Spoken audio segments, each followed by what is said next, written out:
There is a terrifying place a believer can reach in their walk with God. It's a place where everyone around you looks at your life and believes you are thriving, but heaven looks down and says you are dying. A strong public reputation can completely mask a failing spiritual life. We fall into this trap because we trade in the currency of human opinion. We measure success by what is visible, the hours spent volunteering, the small groups we lead, or years of church attendance. We let that public activity cover up the truth of a weak, disobedient private life. Thousands of years ago, a congregation in the ancient city of Sardis lived in this exact deception. Unlike other churches of the time, they weren't battling open persecution or fighting off massive heresies. They had something even more deceptive: a great reputation. Listen to the Lord's sobering evaluation. Revelation 3:1-6 says, "And to the angel of the church in Sardis write, These things says he who has the 7 spirits of God and the 7 stars. I know your works, that you have a name, that you are alive, but you are dead. Be watchful and strengthen the things which remain, that are ready to die, for I have not found your works perfect before God. Remember therefore how you have received and heard. Hold fast and repent. Therefore if you will not watch, I will come upon you as a thief, and you will not know what hour I will come upon you. You have a few names even in Sardis who have not defiled their garments, and they shall walk with me in white, for they are worthy. He who overcomes shall be clothed in white garments, and I will not blot out his name from the book of life, but I will confess his name before my Father and before his angels. He who has an ear, let him hear what the Spirit says to the churches." The tension in those words is staggering. The Lord begins by acknowledging their impressive reputation. People applauded them, but the Lord cuts through the image. You are dead. God does not grade on a curve. He is unimpressed by our public press clippings.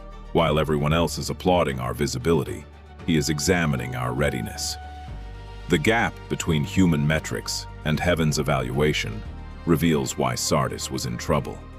We tend to focus on a frantic accumulation of tasks, but God is measuring completion. Jesus tells Sardis, "I have not found your works perfect before God." They had enough spiritual activity to earn a reputation, but their obedience was incomplete. We see this in everyday life. It's like starting a radical new diet on Monday morning with massive enthusiasm, only to be eating junk food by Wednesday night, or tearing apart your garage for a major renovation and leaving it half-painted for months. We start well, but we don't always finish. Yet right in the middle of this spiritual audit, the Lord points out a faithful remnant. Even in a congregation drowning in complacency, there were individuals who quietly kept their spiritual garments undefiled. They guarded their own walk with God, while the crowd grew careless. Faithfulness is individual. You cannot borrow another believer's obedience, and you certainly cannot hide your spiritual stains behind a congregation's good reputation. When Jesus warns Sardis to wake up, it's an act of profound mercy. He is throwing them a lifeline while there is still time to respond. His restoration begins with a command. "Wake up! We must see ourselves as heaven sees us." Then he says to strengthen what remains, protecting and fanning whatever tiny spark of faith is left before the flame disappears entirely. Next, he tells them to remember and hold fast. Remember the pure truth you originally embraced. You don't need a new flashy revelation. You need to return to the simple truths that first brought you to God. Refuse to drift. Finally, he commands them to repent and complete the works. This means actively changing direction. Turn around. Return to quiet obedience. Finish the assignments you left undone. God's purpose in exposing our spiritual failure is not to reject us, but to provide an urgent way back, moving us from decline into readiness. These warnings aren't just for this life. They point to the eternal realities awaiting the believer who hears this wake-up call and overcomes. Jesus promises that the overcomer will be clothed in white garments. These garments are the ultimate mark of approval. They represent purity and complete readiness before the Lord. They are the reward for the one who refuses to settle for mere appearances.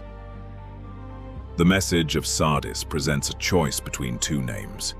You can settle for a temporary public reputation on earth, or you can have your name permanently preserved in the book of life. A public reputation impresses people for a moment, but a preserved name matters for eternity. Then comes the glorious promise. Jesus Christ declares that he will personally acknowledge the faithful overcomer. He will confess your name before God the Father and before his angels. So let me ask you, are you living on yesterday's reputation, or are you walking in today's obedience? Are your works actually complete before God? Or do they simply look impressive to the people around you? Reputation is not readiness. Do not settle for looking alive when Christ is calling you to truly live.